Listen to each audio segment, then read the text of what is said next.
Muy bien. Espero que lo terminemos hoy. Si no, nos va a quedar uno más. Porque hoy tenemos dos partes. Una parte de la relación con los hijos. Y la otra, cómo alfabetizar con el idioma a los niños. Y eso es determinante para su desarrollo cognitivo y lo que se llama las capacidades emocionales. Las dos cosas van unidas. Entonces, eso es muy importante y no lo quiero hacer apurado. Porque si lo hago apurado se me va. Especialmente para los jóvenes, los que tienen niños pequeños o van a tener niños pequeños. Entonces lo quiero hacer paso a paso. Como en su casa enseña a leer y escribir usando la Torah. Como hacen los judíos a sus hijos. Y por eso ellos son así son tan brillantes, porque fueron enseñados a leer y escribir con la escritura, y eso les permite desarrollar ciertas actitudes. En primer lugar, la fluidez. Porque los padres decían, no le permitían a los hijos leer así, porque yo, hasta que no lo dijeran de corrido, no terminaban. Y luego la comprensión de las palabras, y luego el entendimiento de la frase. Haciendo así, cuando el muchacho empieza a los 4 o 5 años, a los 10 años el muchacho lee como una pared y entiende cualquier cosa. Lo que pasa es que hay que sudar entre los 4 y 5 años hasta los 7 8 años. La mamá especialmente tiene que dedicarse. Si no lo hace, muy bien. Ya oramos, ¿verdad? Ya oramos. Ahora, Señor y Padre, gracias te damos en este tiempo porque nos das oportunidad de escuchar tu palabra, ¿verdad?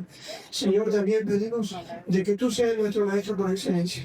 Y a través de tu palabra y de las enseñanzas que podamos llegar, Señor, a entender cuál es el plan y propósito para nuestra descendencia. Te damos gracias en el nombre de Jesús. Amén. No recuerdo dónde enseñé yo eso de los campamentos. Lo enseñé en mi congregación. Y en mi célula, no me acuerdo de otro lugar. En tu casa. ¿Ah? ¿En tu casa?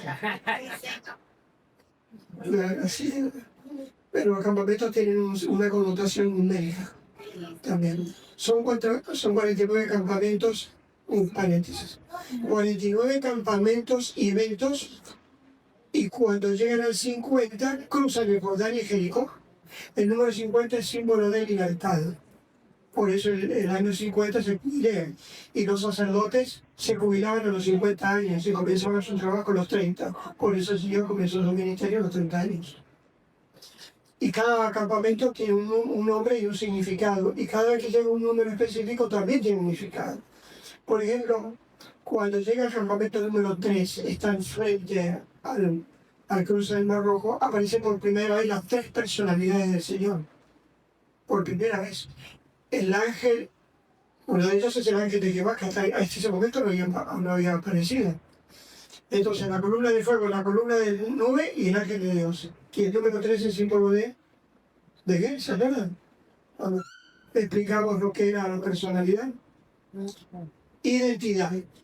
El número 3 es identidad. Por eso no es tripartito, porque Dios es tripartito. No es que son 3 personas en una, pero eso es muy difícil de explicarlo. Ni siquiera la escritura lo explica, ni siquiera existe la palabra Trinidad, solamente el concepto. Y, por ejemplo, el campamento número 7, ¿qué es el número 7? ¿Ah? ¿Y qué otra cosa es el número 7? ¿Ah? Descanso. Y resulta que el campamento número 7 es el único campamento que no tiene nombre y se llama A Orillas del Mar Rojo. ¿Por qué? Porque después de haber cruzado, el pueblo va a descansar, justamente en el 7º campamento. Y el número 40 es el número de prueba, ¿no? Justamente en ese campamento el Señor le dice, ya está bueno, te andás dando tantas vueltas, ahora vamos directo a la tierra prometida. El número 12 es un símbolo de ¿qué? ¿Se acuerdan? Autoridad. 12 apóstoles, 2 hijos de Israel, 12 jueces. Y el campamento número 12 es donde Dios entrega la ley, Sinaí. Entonces los números y los eventos están todos unidos. Y los nombres y los números están también relacionados con su familia y su descendencia. Por eso el número 7 es un número límite para los hijos, para poder ser formados. Y después del 7 empieza la instrucción, lo vamos a ver ahora. Y en el 12 termina la instrucción y comienza la vida adulta. A partir de ese momento ya no puede hacer nada. Lo que no hizo, no lo hizo. Y lo que intente hacer para formarlo, no lo hará. Porque todo tiene su tiempo. Muy bien. ¿Dónde nos quedamos? Ahí nos quedamos. Entonces, 3 cosas, los que estuvieron acá y los que no estuvieron. A ver si esto funciona. A ver si funciona. Sí funciona. Sí. Entonces, aquí primero la herencia genética. Nace el bebé y tú no tienes nada que ver con la herencia genética. Así nació y así lo tienes. Con sus problemas, sus luchas, todo. La experiencia detrás. Esto tiene mucha tela que contar, pero no quiero profundizar. Solamente le digo que el niño le viene en un paquete ya hecho. Sin embargo, en la etapa, cuando después que nace, hay una etapa de responsabilidad de los padres, que es la formación.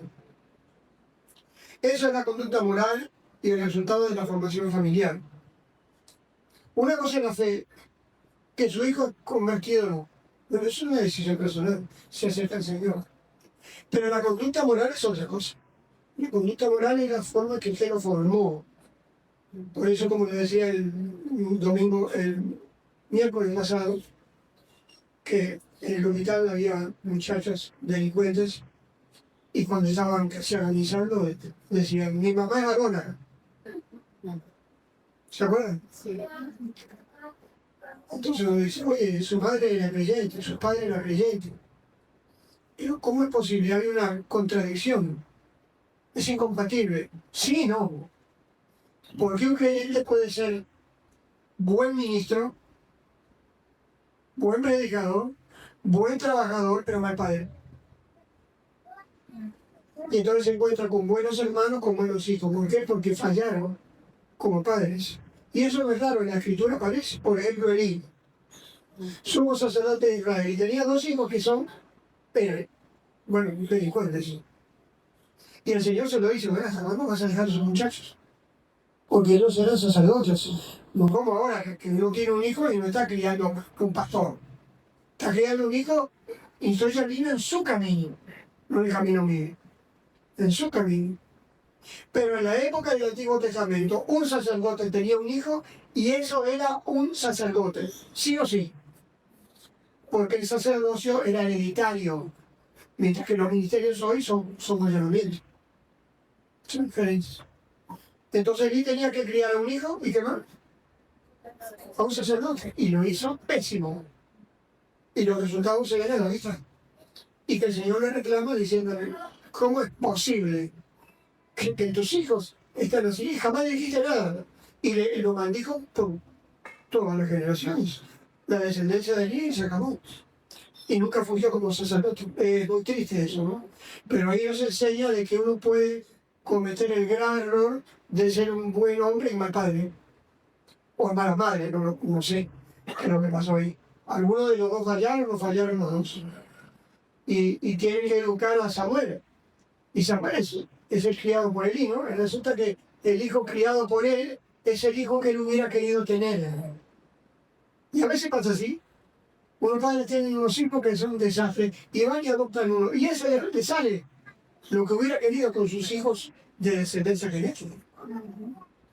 Cosas de la vida, pero errores de formación. Aquí está. Entonces es incompatible. El problema no está en el muchacho, el problema está en los padres. Pero la fe depende de decisiones personales de los hijos. Que van a influir los padres, sí.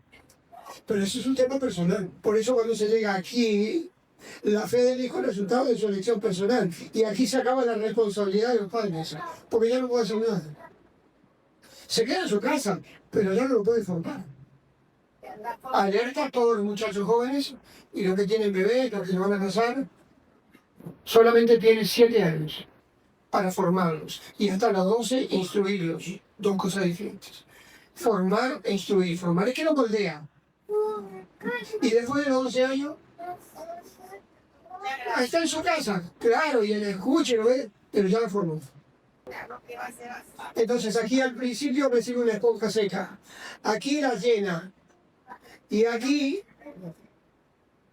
bota de la esponja lo que usted hizo en el principio, empieza a sacar afuera lo que usted mismo guardó. Aquí no puedes hacer nada. Cuando nace tu hijo con una herencia genética, una ARN y un ADN, aquí no puedes hacer nada. Aquí debes hacerlo todo. Y aquí ya es tarde para hacerlo.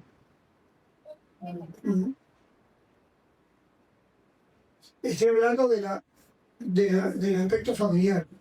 Un muchacho puede ir a la iglesia y se convierte después, y el Señor lo toca y lo golpea, a veces duramente. Pero no es una etapa formativa. Sí, eso me interesa a los padres. Cuando un muchacho se convierte años después, le queda el resabio de su vida pasada y tiene que luchar con un pasado que le fue heredado por sus propios padres. Traumas, conflictos, problemas de todo tipo, que le va a afectar en su relación con su pareja si es que se llega a casar. Ahora vamos a ver eso, la influencia de los padres sobre la personalidad de los hijos y cómo va a afectar en el futuro. Lo que va a hacer con su pareja. Creo que hablamos de eso, ¿verdad? La influencia de la madre sobre las hijas y del padre sobre los hijos. Y cómo se mezclan a veces los roles. Cuando los roles están equivocados, cruzados. Entonces produjo una forma de estilo de vida de esos hijos que van a repercutir en su pareja y en la descendencia. Porque la Biblia es un libro de herencia y descendencias. No es un libro teológico, es un libro de herencia y descendencias. Ustedes van a ver todas las páginas que dice hijo de tal, hijo de tal, hijo de tal. ¿Y qué importa eso? Parece que no le importa. ¿Sí? ¿De dónde viene y a dónde va?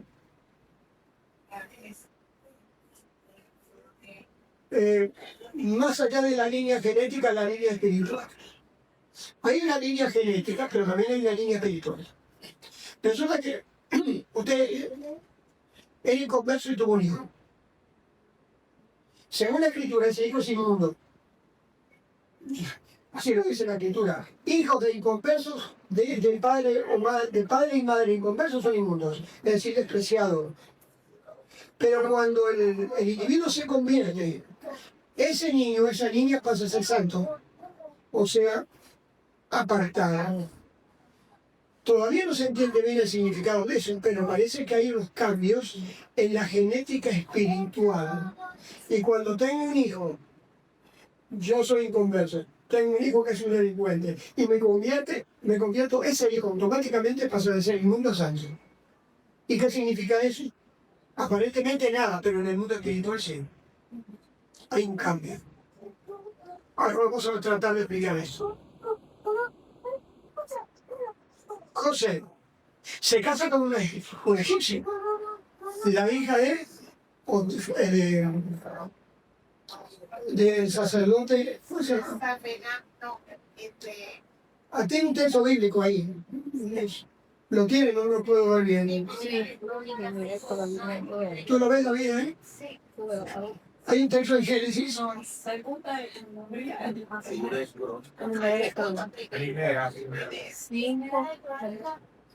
Bueno, pleno. Esa muchacha proviene de la élite de la alta sociedad egipcia. Y José se casa porque entra en esa sociedad egipcia, a partir de que logra el primer inicio. Y se mezcla y se emparenta con una egipcia, que es de la familia que va a esclavizar a Israel. Eso es una mezcla terrible.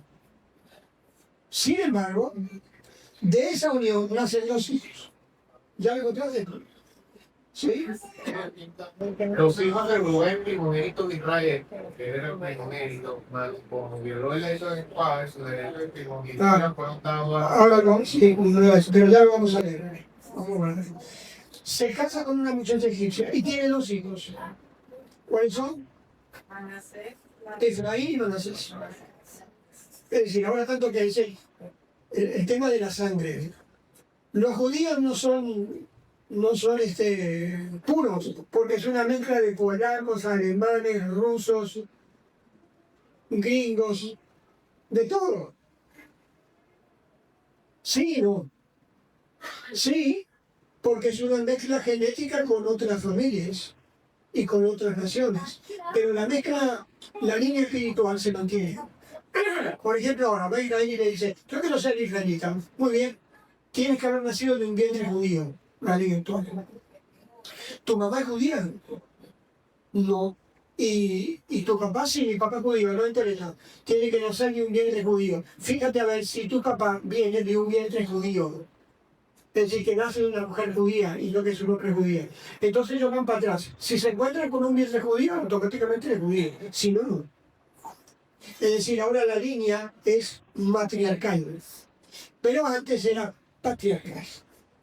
Entonces, cuando esta mujer y este hombre, José, tienen 2 hijos, lo llama el viejo, Jacob, y le dice, tráeme ese muchacho para acá.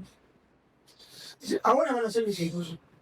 ¿Cómo dice? Sí, van a ser mis hijos. Yo no voy a adoptar no como nietos, sino como hijos. Y elimina a José. Al eliminar a José, hace que tenga más tierras, porque ahora son 2 tribus, y además le dan la primogenitura. Claro, por todo lo que hizo para salvar su familia.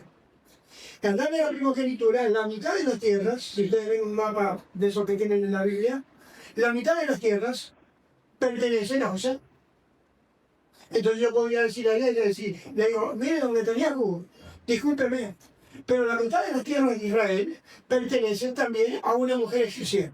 ¿No? ¿Cómo es eso? Pues sí, señor, porque José se casa con esta mujer egipcia y viene Efraín y Manasés y Jacob le da la primogenitura y al darle la primogenitura le da las ganancias mayores porque los hijos primogénitos son los que recibían casi todo. Por lo tanto, un mapa tiene Manasés occidental y Efraín, las tribus más grandes y poderosas de Israel. A veces llama a las tribus del norte Efraín. Lo fuerte que eran esas tribus. Bueno, ¿por qué? Porque ahí sucedió algo extraño. Separa la primogenitura del derecho de gobierno. Del derecho de gobierno. Según la escritura, el derecho de gobierno pertenecía a Rubén. Era Rubén violó el derecho de su padre. Por lo tanto, pasaría a Simeón y Leví. Pero Simeón y Leví eran los asesinos. Y pasa al cuarto, Judá. Y en Judá se queda la bendición del Mesías. ¿Y por qué llega a Judá? Porque Judá es que cuando Benjamín lo quiere dejar preso a José, le dice no, que Benjamín se vaya y yo me quedo preso por él, esclavo para siempre. Está haciendo un acto de redención. Y como premio a eso le da el derecho de que por Judá venga el Mesías. Ahora, lee el texto bíblico. El que tenga el texto bíblico en Crónicas. Ajá. Los hijos de Rubén, primogénitos de Israel, porque él era el primogénito, mas como violó el derecho de sus padres, su derecho de primogenitura fueron dados a los hijos de José, hijos de Israel, y no fue contado por primogénito. Bien que Judá llegó a ser el mayor sobre sus hermanos y el príncipe de ellos, mas el derecho de primogenitura fue de José. Entonces José, Efraín y Manasés, donde hay una egipcia incluida, tienen los derechos de primogenitura y son las tribus más grandes y más fuertes. Pero el derecho de gobierno pasa a Judá y por primera vez se divide la bendición de la primogenitura. José queda como primogénito y Judá como gobernante. Este tema de la primogenitura también es muy importante. La instrucción y enseñanza muy bien del Antiguo Testamento es que el primogénito recibe todo. ¿Para qué? Bueno, porque es el toñeque, no el toñeque no es el guarda. Es el primogénito. ¿Pero para qué? Para que la riqueza de la familia quede dentro de la familia. Por ejemplo, ahora, un hombre tiene ganado 1000 veces y tiene 5000 hectáreas y tiene 5 hijos. Y los hijos se pelean porque no les enseñaron bien, tuvieron real pero no instrucción. Entonces están peleando. Entonces cuando el viejo se muere, ¿qué hacen con las propiedades? Y la casa que tenemos en Caleta también, y no sé qué más. Entonces el patrimonio familiar se desparrama y por lo tanto se pierde la riqueza. Pero cuando en la familia los hijos son instruidos para que los hermanos se lleven bien, el primogénito se le enseña a ser protector de la familia, y cuando todo, absolutamente todo, muere viejo, el primogénito abarca todo. Y ahora las 5.000 reses quedan en manos de quién? De la familia. Y el patrimonio familiar no se desparrama. Entonces llega el primogénito y le dice al hermano menor: tú te vas a encargar de vender 1.000 reses de tal lado. Tú te vas a encargar al otro hermano de ir a Estados Unidos y hacer un negocio. Y entonces resulta que el patrimonio familiar, en vez de dividirse, se multiplica. Pero para eso tienes que enseñar a los hijos y al primogénito. Y eso requiere formación.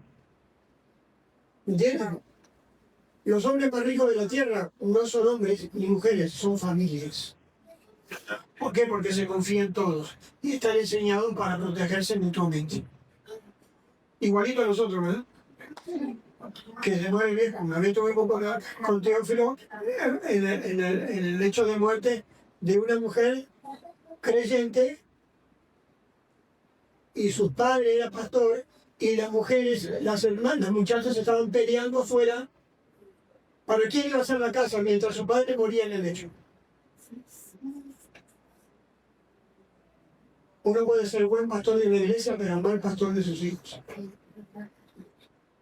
Es triste. Entonces entienden eso, aquí no es tanto la herencia genética, sino la herencia espiritual que va a través de José. Ah, pero pasa con esa egipcia, no importa, pasa por José. Y José tiene una línea genética igual que la tienes tú. Por eso cuando tú te conviertes, tu hijo para ser santo, porque hay una descendencia espiritual que pasa a través de gente que... ¡Ay, qué desastre! Fuiste un mal padre y una mala madre, pero hay una descendencia genética que se cuela igual que aquí. ¿Me explico? Así que si perdiste las esperanzas con tu descendencia, tú eres un hijo de Dios, pero que lo que hiciste, el primer padre, ¿no? Pero hay una descendencia que va a llegar a ser lo que tú hubieras querido tener de primera, pero no lo tuviste por tu negligencia. Eso va para los muchachos. Y las muchachas que son jóvenes y se van a casar. Póngale cuidado a eso.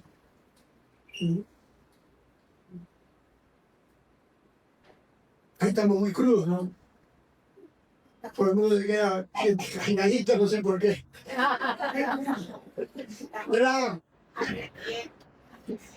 Rahab es una prostituta cananea. La conocía todo el pueblo, hasta el rey. ¿Dónde están esos tipos? Se fue a la casa de Rahab. Ah, sí, la loca de Rahab. Ya la veo. Y se ven estos dos hombres, y uno de estos espías iban a espiar la situación militar de Jericó. ¿Qué le importa al Señor la situación militar de Jericó? ¿Qué le importa?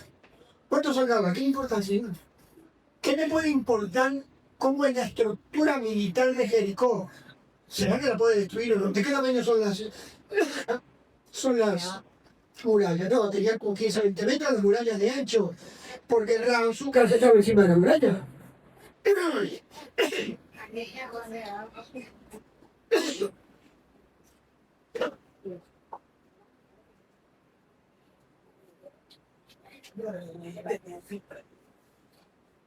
Y entonces llegan dos espías. ¿Por qué van a la casa de Rahab? Nadie sabe, pero lo dice la escritura. ¿Cómo llegaron ahí? ¿Cómo la conocieron? Pero dijeron, la forma de entrar aquí es que nos vamos vestidos como esta gente, es el Moshad antiguo. Los judíos son muy buenos para eso, ¿no? Siempre han sido buenos, ayer que decir. Son especiales para eso, ¿no? Y entonces entras, ¿a dónde vas? A la casa de Rahab. Ah, a la casa de Rahab, mira, ganas por ahí derechito, te vas. Y se van. Lo que no sabían era que eran soldados judíos, como hacen ahora en muchos países de Oriente. Tú vas a un país de Oriente y ves un tipo que es un árabe rajado, y el tipo es un espía de los judíos. Es más, puede haber espías judíos acá y son igualitos y llaneros, y es un espía del Mossad. No, tú ni siquiera te lo imaginas. Entonces entran a la casa y se encuentran con una mujer totalmente diferente. No se lo esperaba. Una mujer que dice, yo sé que el Dios de ustedes va a destruir esta ciudad. Y yo sé lo que pasó cuando pasaron el Mar Rojo, pero el Mar Rojo lo pasaron hace 38 años. Como esa muchacha recuerda todo, le quedó. Así como alguien escucha una vez la palabra y le queda marcado. Y hay otro que se pasa todos los días en la iglesia y no, y es una piedra, no le entra la palabra. Esta mujer lo escuchó una vez y dijo, ese es el Dios verdadero. Y va y te dice, le pido que cuiden a mi papá, a mi mamá, a mi mamá. Ah, pero esta prostituta será una prostituta, pero cuida a su mamá y su papá y está pidiendo por ellos y por los hermanos. Es decir, siendo prostituta, tiene un alma familiar. Y cada vez que se acostaba con un tipo, parte de ese dinero era para ayudar a su padre y a sus hermanos. ¿Mm?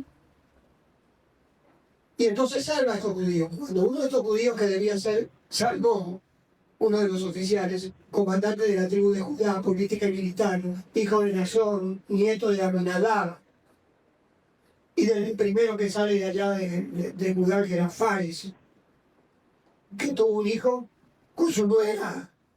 Pero qué desastre. Se pone a ver la historia, es un relajo completo. Y sin embargo, por ahí va la línea genética. Y entonces te dice, te voy a salvar la vida, agarra este cabulla aquí, este mecate, y baje por acá. Y se arriesgó la vida ella, ¿eh? Porque la checa no descubrí la nota. Cuando él se va, dice, esta mujer vale. Porque hay algo en ella que cambió su futuro, su destino. Y se une a Salmón, pero se casa. Se casa. Cuando llega el ejército y va a destruir todo, ahí se ve este Salmón y dice, no momentito muchachos, esa casa de ahí me sacan toda la gente. Y Josué le dice como mandarle, sáquenle toda esa gente de ahí. Y sacó una cola de gente, estaba el papá, la mamá, el abuelo, el tío, el perro, el loro, sacó todo. Y pasó por entre el ejército, por donde estaba el ejército de Judá, de Israel, y nadie los tocó. Y eso es una alusión a nuestra salvación. El mecate rojo es la sangre de Cristo en nosotros. Y pasamos por el ejército del juicio cuando venga. Y estamos salvos, no porque somos buenos, sino porque hemos creído, igual que la. Y somos salvos por gracia, por eso. No es una alegoría y una enseñanza para nosotros.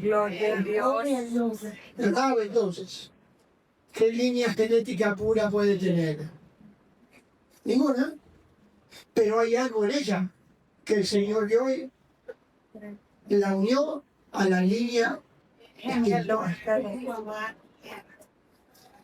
Ruth, una moabita, hija de un descendiente de un incesto entre Moab y, entre la hija de Lot y Lot. Y el papá. Un incesto. Y de ahí viene el Moab y Amón. Y ella venía de Moab. Era hasta la 10ª generación no podía entrar en Israel. No, ni hasta la 10ª generación, es decir, despreciado. Para un poco. Pero esta muchacha dice a Noemí, tu pueblo será mi pueblo y tu Dios será mi Dios. Además la cuida y empieza a mendigar para traerle comida a su suegra. Y su esposo había muerto. Y la suegra pasa a ser su madre. Eso es amor. No me digan. Ahora hay cristianos que no pasan a la suegra.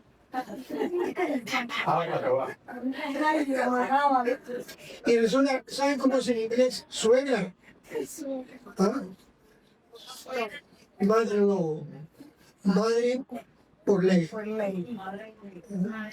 Y en la escritura, una suegra pasa a ser la madre de uno. Ah, no me gusta. No te gusta, pero es tu madre. Cuando un hombre y una mujer se casan, no se casa un hombre y una mujer, se casan dos familias. Por eso es importante la bendición paterna y materna. A los muchachos y a las muchachas se les dice. Si todavía no tienen un novio, si no se casaron, que ese muchacho o esa muchacha pase por el filtro de papá y mamá. Porque si no pasa, se la juega, ¿eh? Se la juega. Y eso, como sueñan conmigo, lo hemos visto en muchas familias. Cuando hemos enfrentado problemas con otras familias que nos vienen a vivir, ¿qué hacemos? Mira, hermanito, aguántate ahí. ¿Tu mamá estaba de acuerdo? O sea, cuando empieza, lo que pasa es que mi esposo, no sé qué, no, pero es ella, y habla. Digo, aguántate, ¿tu mamá estaba de acuerdo? No, le metí un dedo en la llaga. ¿Tu papá estaba de acuerdo? No, pero eso fue atrás, lo que pasa, no, fue atrás nada. No estaban de acuerdo, ¿verdad? No, no estaban de acuerdo. Ah, ya. Empezaste mal, compadre. Empezamos mal, compadre. Vaya que pide perdón a su mamá y a su papá para arreglar las cosas. Porque desobedecía. Por eso la escritura dice, honra a tu padre y a tu madre. ¿Para qué? Para que te vaya bien y a la verdad. Hay razones espirituales desconocidas por las cuales cuando yo escucho a mi madre y a mi padre, voy a tener una bendición final. Y en un caso tan importante como es el patrimonio, donde vas a unir tu vida a alguien el resto de lo que te quede en esta tierra y queda tu descendencia. Más vale que los padres te digan, sí, está bien.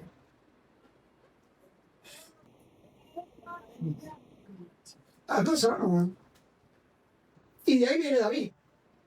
De Ruth se casa con un tipo de plata, y Ruth era una cadena por Diosera. Y cuando vos la ves, no, esa mujer es la que está ayudando a su suegra y se vino acá del extranjero y dejó todo para cuidar, y mira cómo la trata. No, chicos, es un tronco de mujer. No sé si Ruth era bonita, linda o más, yo no sé, pero era un tronco de mujer. Porque una mujer que hizo eso es porque es una tremenda mujer. Tremenda mujer. Por el título que lleva Nara, parece que es una muchacha que no pasa de 25 años, pero vos esa mayor, era bastante mayor. Entonces ese matrimonio, delante del pueblo, era algo malo, porque es una moabita con un judío. Bueno, al pueblo no le gusta, pero de esa nación viene el rey David. Porque vos y Ruth se casan y tienen Obed, y Obed tiene Isaí, e Isaí tiene el rey David. Y además de eso, y ahí viene la línea genética del Mesías. Nuestro Señor Jesús. En los evangelios de Mateo aparecen solamente 3 mujeres: Betsabé, Rahab y Ruth. Esos son los peores, como será lo peor, pero el Señor lo puso. ¿Para qué lo puso? Para recordarte que lo que vale para Dios no es la apariencia ni la línea genética, sino el corazón. Amén. Amén. Por eso le dice en el capítulo 31 de Proverbios, la madre le dice a su hijo, mira hijo, engañosa es la gracia. Porque la gracia significa la personalidad. Y vana, La hermosa. la hermosura. Vana quiere decir, no sé, lo único que vale es la mujer que tiene a Dios. Eso es la verdad. Así que te vas a casar, que linda, que fea, que no le parece. Si es un hombre y una mujer que tiene temor a Dios, es porque aman su familia. Y eso lo vas a ver reflejado en su conducta con sus propios padres. Amén. Y cómo actúa con su familia. Eso vale la pena. ¿No le parece bíblico? Amén. No nos apartamos de la escritura, ¿verdad? No. Más allá de la línea genética, la línea formativa. El caso de Samuel. Samuel era un hombre temeroso de Dios, y aquí es el problema de la formación otra vez. Samuel era un hombre temeroso de Dios. ¿Quién puede decir algo? El tipo se para y dice, cuando se va a jubilar, ¿alguien tiene algo contra mí? Yo fui extorsionador, chantajista, como juez, ¿no? Hice algo malo, la alguien, no hiciste nunca nada malo.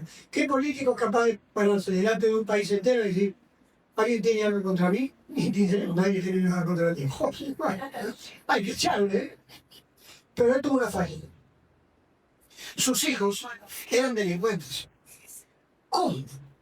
De hecho, pide al rey de Israel porque le dice, mira, tus hijos, que son los herederos tuyos, son unos chantajistas, son extorsionadores.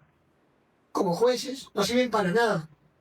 Entonces el pretexto para tener un rey es que los hijos de Samuel no sirven para nada, y tiene razón, porque la escritura lo testigo. ¿Cómo es posible que un hombre como Samuel, íntegro a carta cabal, tenga esos 2 muchachos? Eso. La línea formativa. Samuel estaba metido en su trabajo profeta, sacerdote y juez. Le faltó uno. Rey. ¿Ah? Profeta, sacerdote y juez es un rey. No lo dice, pero es como un rey. Él hacía lo que se le daba la gana. Este va a ser rey, vamos ya. Lo que la Biblia decía es profeta, sacerdote y juez, pero le faltó uno y falló. Falló. Bueno, también no fue culpa de él. No, compadre, no se puede valer eso.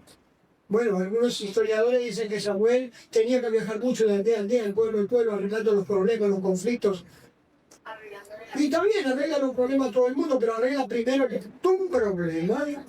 Y tu problema es que mientras tú vas ministrando, tu hijo va creciendo en otro camino. Y cuando quieres acordar y te das cuenta, ya tarde. No hay nada que hacer. ¿Qué le vas a dar 4 nalgazos a un muchacho de 25 o 30 años? Te dan nalgazo a ti. Pero se da vuelta y te da un castañazo. ¿Castañazo? ¿Sí se dice? ¿Un castañazo? Un cachetazo. Cachetada. Una cachetada.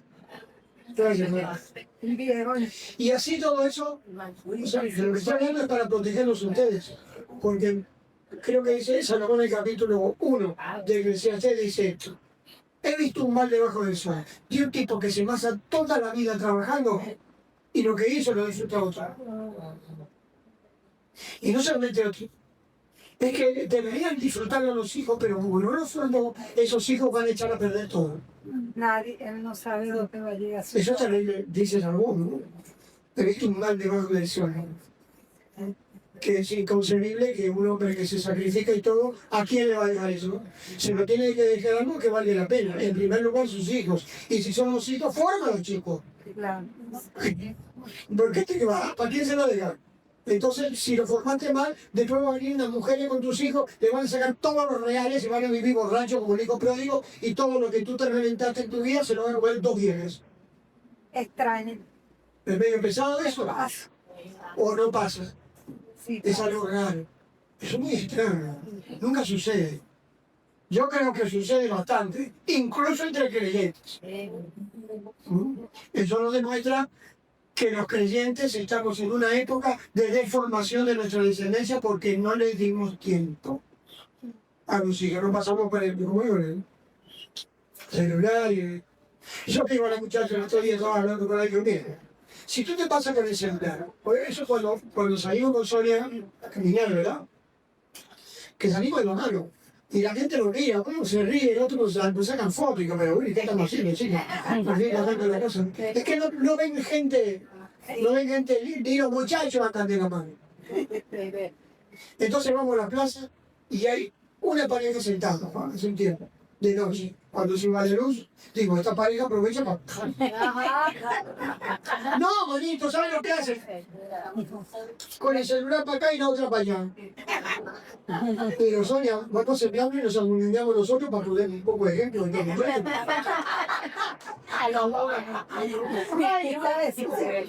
¡Qué horrible!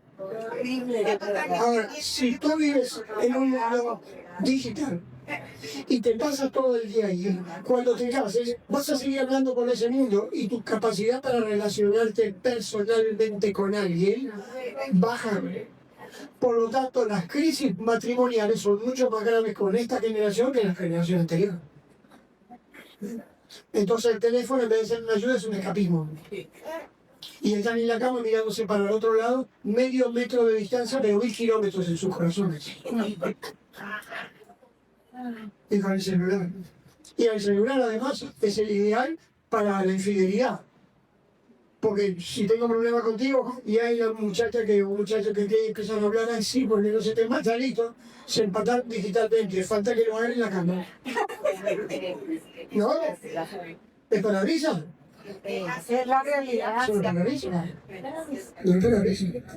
No tiene nada de risa, es verdad. Pero aquí está la descendencia genética. O la madre, no sé. Yo no sé qué pasó ahí. No puedo juzgar eso, pero lo que sí sé es que se metieron la mata. El resultado de los hijos. Resulta que los nietos de Eva son líderes en la época de David en el ministerio de alabanza y adoración. Y hombres temerosos de Dios y profetas había allí. Eso quiere decir que que el Señor vio con misericordia a Samuel y le dijo, mira Samuel, metiste la pata en esto, pero te voy a dar una descendencia que no vamos a ver ahora, pero vas a ver después, porque él era un hombre como nosotros, apartado por el Señor, y resulta que va a sacar más adelante a alguien que no va a ser con la formación de él, sino por la misericordia de Dios a través de la línea genética. ¿Sí me explico? Amén. ¿Entienden eso? Usted dirá, bueno, por ejemplo, Elí, sí, Elí lo maldijo por todos lados, porque todos murieron, no quedó nadie vivo. Murieron jóvenes, enfermos y nunca tuvo nadie pobres, mendigando la descendencia de Elí. Lo termina de matar Saúl a los sacerdotes de Nenón porque le prestaron la espada de Goliat a David y como venganza mataron a todo el pueblo. Y el único que se salva ahí es un sacerdote descendiente de Elí, Abiatar. Pero Abiatar después le es infiel a David con Absalón. Y cuando llega Salomón le dice, yo no te mato a ti porque llevaste el arca con mi padre, con David. Pero me haces un favor de irte a donde está tu gente, tu descendencia, el pueblo de Anatot. Y no me salgas de ahí, porque el día que tú salgas te juro que te mato. O sea, David, Salomón estaba cambiando todas las estructuras políticas, militares y religiosas de Israel. A Joab, comandante del ejército, como todo. A Adonías, su hijo, que le pide que se quedase con la concubina de David. Que lo calentaba, ¿se acuerdan? Porque hacía frío. Lo mató. Pero este le salvó la vida. Le dijeron, vete para allá, porque estuviste con mi papá y sufriste. Pero fuiste infiel por él una vez, así que te vas. Bueno, se perdió toda la descendencia de Elí, ¿no? Tuvo misericordia con un hombre. Resulta que hay un profeta de los más grandes de la historia que viene de la descendencia de Elí. De él. Jeremías capítulo 1, versículo 1. Jeremías queda de los sacerdotes de Anatot. El profeta Jeremías venía de la descendencia de Elí. Y tuvo misericordia y le sacó un hombre, pero qué hombre, Jeremías, uno de los 4 grandes profetas de la historia de Israel. Por eso digo que el Señor es misericordioso. Y a pesar de nosotros, a pesar de todos nuestros pecados y todo lo que hemos hecho y todos nuestros errores y todo lo malo que somos, aún así el Señor guarda descendencia nuestra para lograr lo que nosotros no hicimos.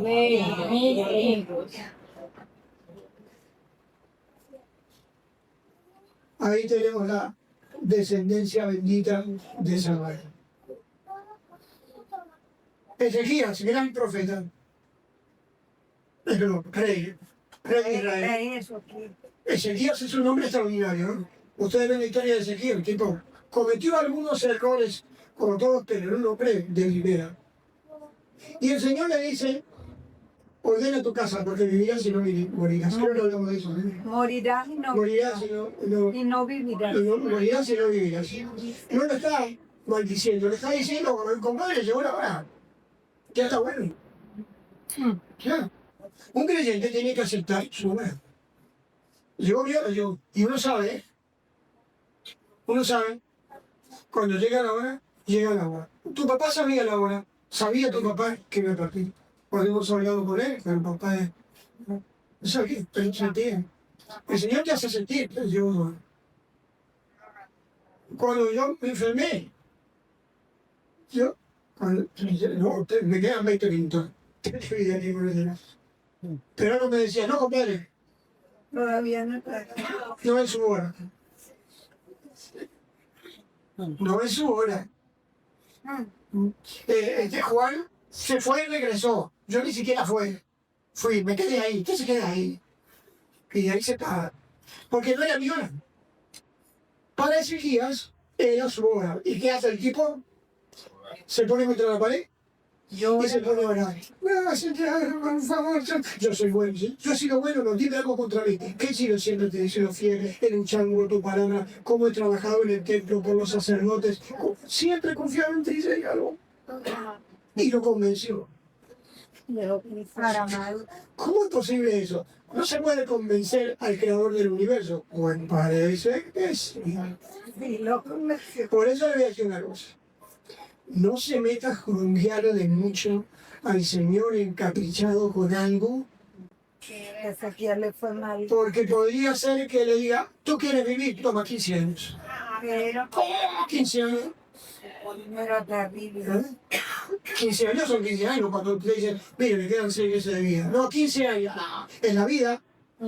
Ahora voy a hacer todo lo que no pude hacer, lo voy a hacer ahora en 15 años. Me voy al próximo campeonato mundial en Uruguay, va a ser en 2030. Me voy por Uruguay.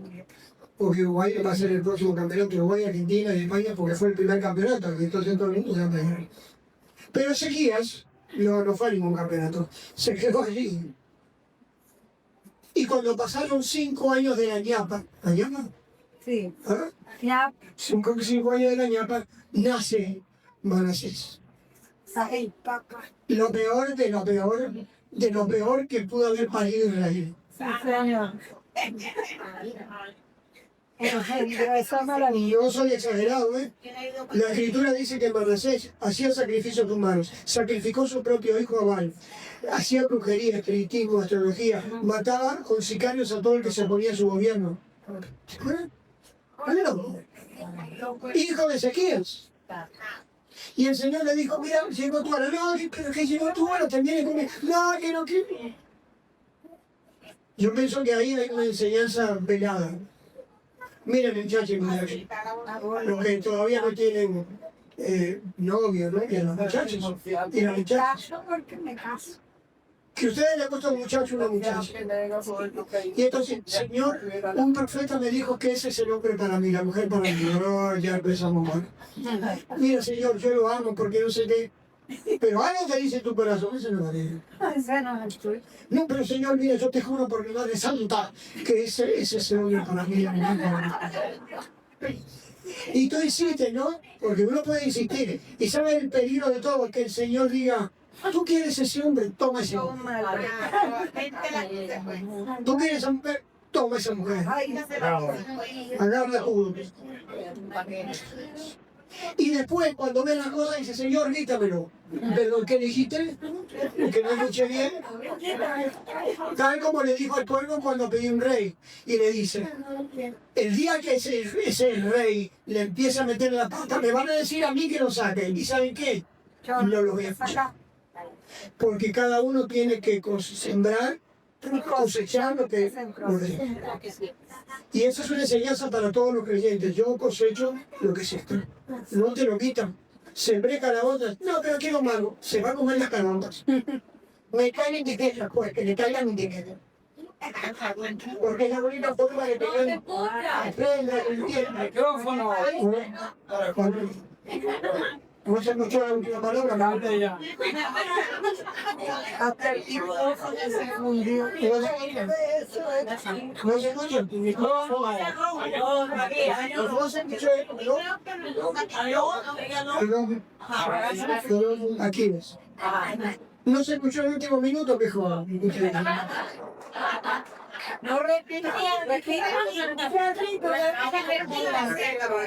La muchacha por acá me está diciendo, pero yo no quiero nada. repítalo. Así que si lo reciben, lo piden, repítalo. Todo el mundo Es cosecha. que no me acuerdo lo que dije ahora. Cosechamos lo que No, lo que decía es que no te pongas caprichoso con el Señor y resulta que te dé algo, no porque Él lo quiere, sino porque es un capricho tuyo y tienes que aprender que lo que vale es lo que Dios tiene para ti, no lo que tú quieres para ti. La voluntad permisiva. Es la gran diferencia. Si tú buscas al Señor siempre, vas a terminar bien. Pero si tú no buscas al Señor y te pones a hacer tus propios planes y propósitos, vas a terminar mal y vas a tener que aprender a través de lo malo que te van a tener que comer. Así es.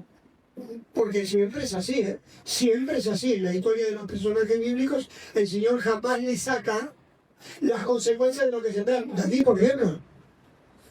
David lo que hizo es un desastre.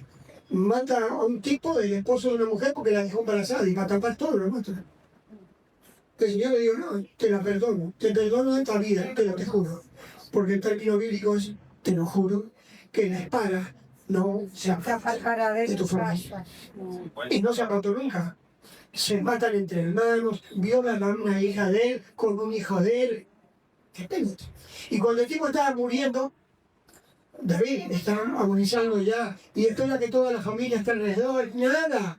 Había un tipo, Adonías, que quería matar a Salomón y quedarse con el reino.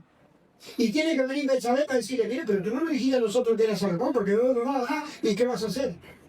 O sea, en el momento que un ser humano debe descansar más que cuando está partiendo, es el peor momento. Y donde todavía tiene que estar solucionando problemas de familia al pie de la tumba. ¿Mm? No, chico. ¿Qué vida es esa? ¿Qué uno espera?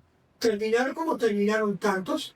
En su cama, bendiciendo a su esposa, a sus hijos, a sus hermanos, a su familia, viene el pastor y parten, pero parten en paz. Y lloran, pero lloran en paz. Pero no así. O sea que el Señor no te quita las cosas, que son las consecuencias de lo que tú viviste en tu vida. Y lo hiciste porque tienes que aprender. Porque la vida del creyente es una escuela de aprendizaje hasta que nos vayamos de aquí, de esta tierra. Recuerden que el Señor nos está preparando no para esta tierra, sino para la eternidad. Amén. Amén. Manasés tiene a Amón. No, ese más loco. No sé por cuál de los dos ¿Cuál está es la loco. peor? No sé cuál de los dos más loco. El hijo. Porque lo tuvo en un tiempo que no debería tenerlo. Porque todo tiene su tiempo. ¿No? A los 5 años tiene Manasés. Y se tuvo que quedar 10 años más viendo a ese niño creciendo mal enseñado, mal instruido y un desastre. Terrible. Yo creo que Ezequiel dijo, el futuro de este muchacho y de mi reino va a ser un desastre. Porque ya cuando el muchacho tiene 9 años, 10 años, ya está viendo lo que es. Ya lo está viendo. Y así fue, ¿no? Y Amón igual. Qué desastre. Qué doloroso ver un hombre que tiene temor de Dios, pero ve a sus hijos así. Es muy duro. Pero ¿quién fue responsable de eso? Fuiste tú, chico. Ese que Si fuiste tú. ¿Por qué? Porque tú no te pusiste a pedir 15 años, los 15 años. Vivir más cuando había llegado tu tiempo. tuvo. Todo tiene su tiempo. Tiempo de nacer y tiempo de morir. Y tiempo de sembrar y tiempo de cosechar. Y tiempo de guerra y tiempo de paz. Y tiempo de abrazar y tiempo de no abrazar. Y tiempo de hablar y tiempo de Callar. callar. Y entonces por aquí, ¿dónde queda la bendición para Ezequías? Aquí queda la bendición, que en el bisnieto de él aparece el mejor rey de Israel, para mí. Josías. José. A los 8 años comienza a gobernar y lo primero que hace es empezar a leer la Torá. ¿Dónde está la ley de mis Cada padres? palabra. La línea genética va y toca a Josías. Es una promesa y una misericordia de Dios para que para Ezequías. ¿Ya se acabó el tiempo? Pero, Dele. Josías. ¿y bueno dónde se van? ¿Se van de aquí o van a ver TikTok? Con los comentarios del partido de Argentina con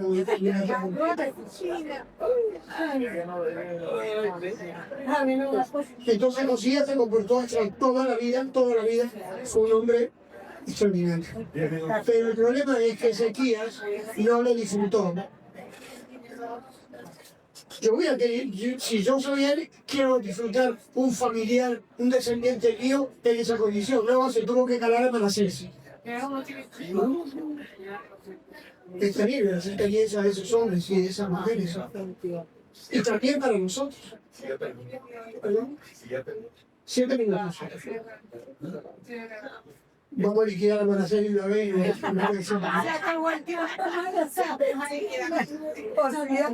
La experiencia del creyente, la esperanza del creyente fracasado con su familia es que Dios tiene misericordia en un descendiente mío a pesar de mis errores en la formación de ellos y por la pérdida de tiempo que tuve. Gloria a Dios. Va a aparecer esa persona. Tal vez no lo veas, pero va a aparecer. Va a aparecer. Porque así es Dios y Dios no cambia. Nosotros cambiamos, pero Dios no. Desarrollo espiritual. El desarrollo espiritual, ya hablamos de la formación de los muchachos, enseñando la palabra y todo. quiero hacer énfasis en Efesios capítulo 6, versículo 34, que dice, 14. estamos firmes, 14. perdón, 14, 6, 14. Están pues firmes, ceñidos vuestros lomos con la verdad y vestidos con la coraza de justicia.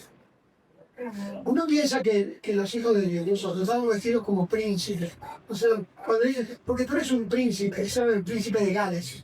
Está pensando en uno que tiene real, tiene casa, porque yo tengo. En primer lugar, si tú le haces un paréntesis a tus hijos, le elevas el ego, diciéndole, cuando tú eres un príncipe, porque no sé qué, y lo crías en ese ambiente, va a creer que es un príncipe. Por lo tanto, tiene derechos más que obligaciones. Y cuando va a crecer en ese contexto ambiente de engreído y orgulloso, lo va a reflejar después. No, pero eso no tiene nada que ver, sí tiene que ver. Entonces la humildad queda por el piso, cuando el Señor dice, Pablo dice, nadie tenga concepto de sí mismo más que el que debe tener, y considera a los demás como superiores a ti mismo. ¿Y qué gano con eso? Que al único que tengo que superar, ¿a quién es? Es a mí. A mí mismo. No me preocupo de los demás. Soy yo mismo que me tengo que superar. Y como yo siempre tengo que estar superándome, entonces por fin voy a llegar parte de vosotros. Es un principio lógico. No, pero yo no le digo, pues ya, porque soy el príncipe, una hermana hace tiempo de otra congregación, hace 2 o 3 años me decía, el error que cometieron mis padres es decirme que yo era la princesa, y cuando me casé, actuaba como princesa, y mi esposo se cansó de la princesa.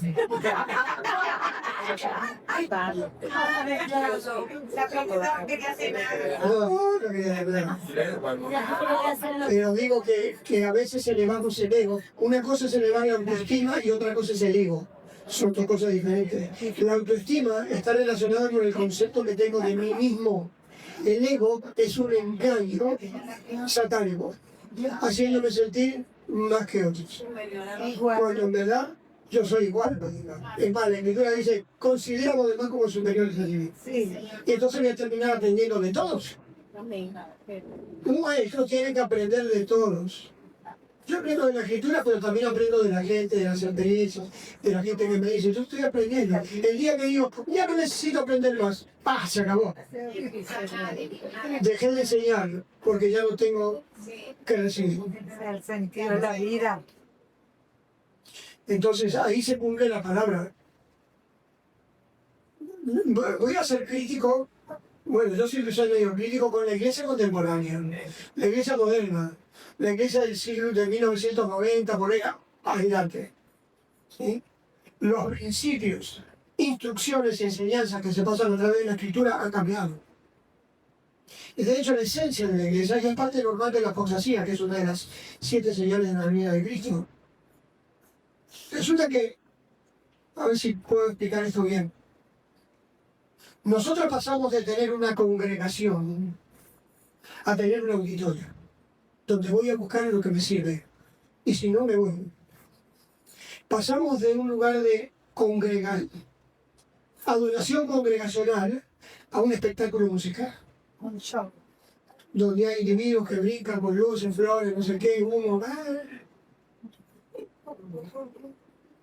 Y pasamos de un mensaje espiritual a un discurso motivacional.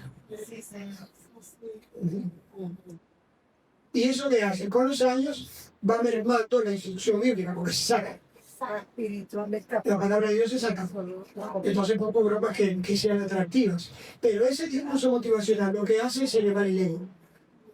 Pero me engaña. Porque no me pone los fundamentos bíblicos. ¿Sí me explico? Sí. Es medio complicado eso. No. Es un terreno medio escabroso. Pero es real. Por eso los muchachos de esta generación, y especialmente en Estados Unidos, ni hablar. Ni hablar. Estos muchachos de esta generación, de la nueva generación, están pasando por la crisis. También a ver si te ayudas aquí, o quién está ahí. Dice así, un profeta menor. Si me lo encuentro, Saúl. Vendrán días, le voy a poner de memoria, pero no me acuerdo el texto bíblico. Es un profeta menor, Amós, algo así. Vendrán días, dice Jehová el Señor, que enviaré hambre a la tierra, pero no hambre de pan ni sed de agua, sino de oír la palabra de Dios. E irán de aquí para allá, de mar a mar, buscando palabra de Dios, pero no la hallarán. Eso dice. Creo que es el profeta Amós. Amós 8:11 dice, aquí vienen días. ¿No lo puedo ver? Amos 8:11. 8:11. Profeta. 8:11 dijiste. Ajá, sí. Amós 8:11, ahí está, Amós 8:11. Pongan atención a eso. Amós 8:11. Una profecía para el tiempo final. Vendrán días, dice Jehová el Señor, Y los cuales enviaré hambre a la que enviaré hambre a la tierra. y no hambre Pero hambre no de pan, ni sed de agua, sino de oír la palabra de Dios. E irán errantes de mar a mar, buscando palabra de Dios, pero no la darán. Porque la sacaron de la iglesia. Porque ya no está presente. Está ahí. Ahí está. Ya tiene el día de Jehová el Señor. Pero ¿cuál es enviaré hambre a la tierra, no hombre de pan y sed de agua, sino de oír la palabra de Jehová? El versículo próximo, Samuel, por favor. E irán errantes de mar a mar. ¿Quién? Lo que, La gente. la que tienen hambre Desde el norte hasta el oriente discurrirán buscando palabra de Jehová. y no la hallarán. Y sigue el próximo. En aquel tiempo las doncellas hermosas y los jóvenes desmayarán. Dicen, ¿qué tiene que ver esto? Porque la nueva generación no escucha la palabra de Dios de la iglesia. No se va. Entonces van allá esos gringos, y aquí en América Latina también, y no van a hablar, que van al templo y lo que escuchan son palabras bonitas y atractivas, Motivacional. pero no palabra de Dios. Y por eso tenemos tantos conflictos con los muchachos y con todo eso. ¿Y por qué? Porque tengo que ser liberado. No sé qué hay un trauma. El trauma te lo metió tu mamá y tu papá, si lo tienes. O quién, tu marido, quién sabe lo que es. Entonces vienen y van a orar por ti. Quedó liberado. ¿Qué quedaste liberado? La semana que viene están igual. Y dentro de un día vuelven a hacer el mismo acto y pasa lo mismo. Porque no fuiste liberado. La palabra dice, conocerán la verdad y la verdad te hará libre. Y seguimos enrollados con lo mismo. Como un círculo vicioso. ¿Y por qué? Porque el tema no es en la iglesia, sino en la familia. Y las familias están cada día más alejados de la palabra y más cercanos a los discursos que me gustan. ¿Mm? Ah, ¿sabe para ya terminar? Ya sé que me queda Teófilo, pero quiero terminar con el texto bíblico que tenía allí, que es Efesios capítulo 6, verso 14. 14. Uno piensa que el creyente está vestido como un príncipe. No sé yo. Un La soldado. figura de un creyente, ¿cuál es? Soldado. Un soldado, compadre.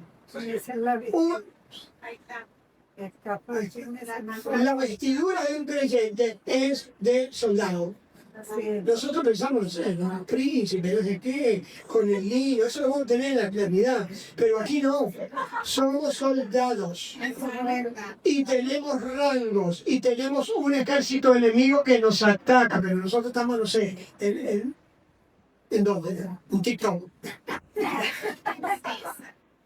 Porque el tema de las redes sociales es importante, ¿por qué? Porque TikTok, Instagram, Facebook, no sé qué, todo eso nos da entretenimiento rápido, en corto tiempo, y por lo tanto me transformo en un adicto, porque todo lo que me provoca atractivo y placer es adictivo. Entonces paso así. Y así estoy.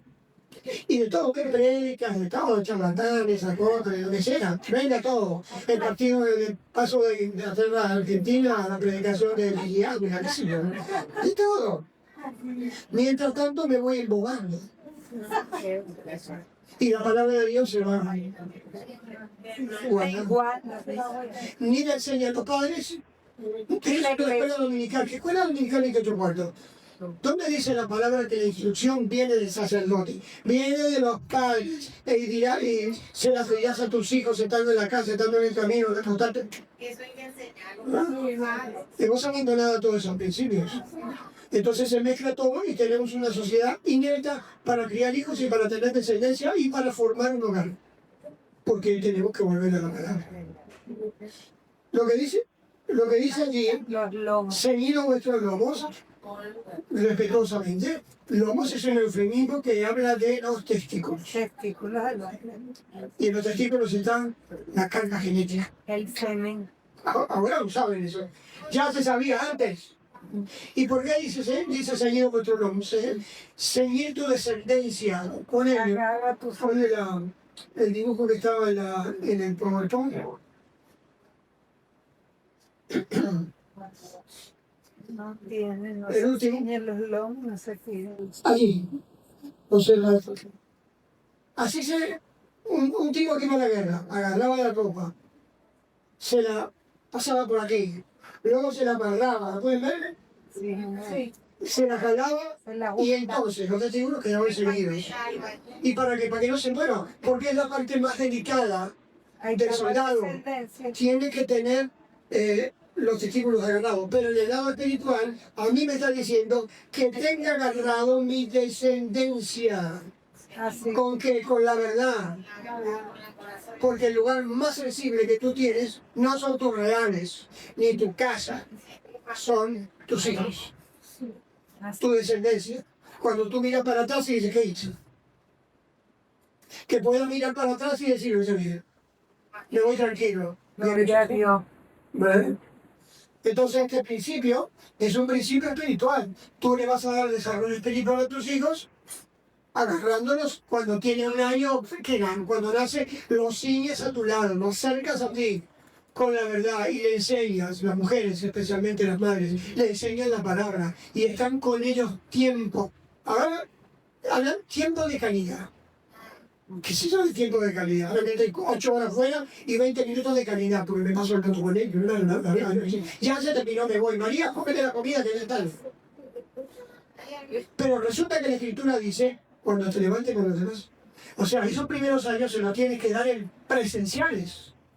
Porque él va agarrando todo, algo que no nos dio el tiempo, que es la enseñanza latente. Es decir, tú le enseñas a tus hijos el 70-80%, no por lo que le hablas, sino por lo que le muestras en tus actos, en tu conducta. Ahí es donde sale todo. Te están copiando no de lo que dices, sino de lo que eres. Haces. Y eso lo va a aprender si estás cerquita tuyo, ¿no? Ahora el chavo se le lleva por el hogar de cuidado diario, ¿no? Pero tenemos que trabajar. Hay un engaño de nuestra sociedad que nos dice que mis hijos necesitan real. No, te necesitan a ti. Tengo una arepa seca, dale la arepa seca, pero dale una mujer que esté vibrante y viva. Y cuando haces eso, estás sembrando para el final. Y lo que vas a cosechar no es una arepa seca, es un hijo capaz Amén. y que te va a proteger y que te va a cuidar y va a multiplicar lo que tú tienes y va a ser de bendición para ti, para tus hijos y los hijos de tus hijos. Amén. Gloria a Dios. ¿Entienden la gran diferencia y por qué los muchachos y las muchachas preocúpense por esos primeros años de vida? No importa si no tienen esto, si no tienes aquello. Y el hombre como proveedor protegiendo a la familia para que crezca en paz y tranquilo. Amén. Sobre la edad se nos acabó el tiempo. No faltaremos, ¿verdad? Seguir un próximo. ¿Se animan a seguir el próximo miércoles?